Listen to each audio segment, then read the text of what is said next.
একটা washing machine থাকলে মেয়েদের জীবনের কাজটা অনেকটাই হয়তো এগিয়ে যায়। কাপড় ধোয়ার কাজটা এতটা কঠিন লাগে, এতটা কষ্ট লাগে যা বলে বোঝানোর মতো না। হ্যালো এভরিওয়ান, আসসালামু আলাইকুম। সবাই আশা করি অনেকটাই ভালো আছেন। আজকে ওয়েলকাম জানাচ্ছি আমার আরেকটা নিউ ডেইলি ব্লগ নিয়ে। তো আজকেও তরকারি রান্না করার জন্য আমি এখানে শুটকি নিয়ে নিচ্ছিলাম। শুটকিগুলো আমি 4 টুকরা 5 টুকরার মতো দিই, দেন একটু বিচি দিলে আমার তরকারিটা একটু বেশি ভালো লাগে। তো তারপর আমি ফ্রিজ থেকে তরকারি বের করে নিচ্ছিলাম। ফ্রিজ থেকে তরকারি নিতে গিয়ে দেখি সেখানে বেগুন করলা আছে আর আলু আছে কিনা দেখতে গিয়ে দেখলাম একটা আলুও নেই। তো কি করব, তরকারিগুলো নিয়ে আমি এদিকে আগে রাইস কুকারের মধ্যে ভাত বসিয়ে দেওয়ার জন্য চাল ধুয়ে নিচ্ছিলাম। চাল ধোয়ার পর রাইস কুকারের পটটা দিয়েই কিন্তু আমি পানিগুলো মেপে মেপে দিই, যাতে প্রত্যেকদিন ভাতগুলো একই রকমই হয়। রাইস কুকারের ভাত কিন্তু অনেক বেশি ঝরঝরা হয়। তো ভাতগুলো বসিয়ে দেওয়ার পর আমি এখানে একটু তরকারি নিয়েছিলাম, ওগুলোই কেটে নিচ্ছিলাম। তরকারির মধ্যে এখানে আলু তো পেলাম না, জাস্ট বেগুন আর করলা ছিল।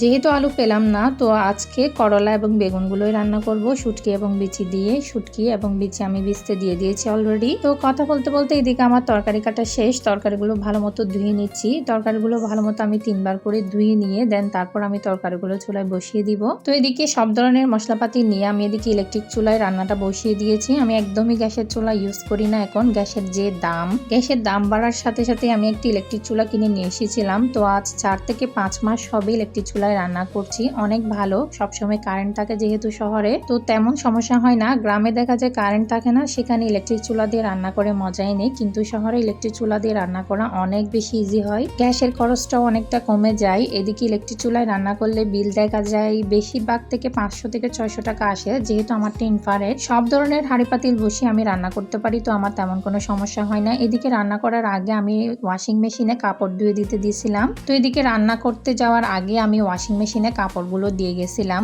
ওয়াশিং মেশিনে কাপড় দেওয়ার পর আমি রান্না করতে গিয়েছিলাম। তো রান্না করতে করতে এদিকে কাপড়গুলো ধোয়া হয়ে গেছে। ওয়াশিং মেশিনে কাপড় ধোয়া কাপড়গুলো প্রায় একদমই শুকনার মতো। দেখুন এদিকে আমি সে কাপড়গুলো একটু বেলেও দিয়ে দিয়েছি। কাপড়গুলো জাস্ট একটু ফ্যানের বাতাসে দিলেও কিন্তু শুকাই যায়, একদম শুকনা শুকনা বের হয়। তো ওয়াশিং মেশিনে প্রত্যেক দিন কাপড় ধোয়ার পর এই কাজটা করতেই হবে। কাপড় থেকে যে ময়লাগুলো জমে সেটা এখানেই জমে থাকে। দেন আপনি কাপড় ধোয়ার পর ময়লাগুলো যদি আপনি না নিয়ে নেন, তাহলে পরের বার যখন কাপড় ধোবেন এই ময়লাগুলো ওই কাপড়ের সাথে লেগে যাবে, যার কারণে প্রত্যেকদিন কাপড় ধোয়ার পর আমি ওগুলো পরিষ্কার করে ফেলি। তো আমি ভাবলাম এখন একটু আম খেয়ে নিই। আম খাওয়ার জন্য আমগুলো কাটতে গেছি, দেখি একদমই তেমন একটা পাকেনি, হলুদ হলুদ ভাইব। একটা তাও যেটা পেকেছে সেটা খেয়েছি, আরেকটা ছিল একদম কাঁচা টাইপের। তো ওটা একদম বেশি টক ছিল, যার কারণে আমি খেতেই পারছিলাম না। তো ওই টক আমটা আমি একটু ছোট ছোট করে কেটে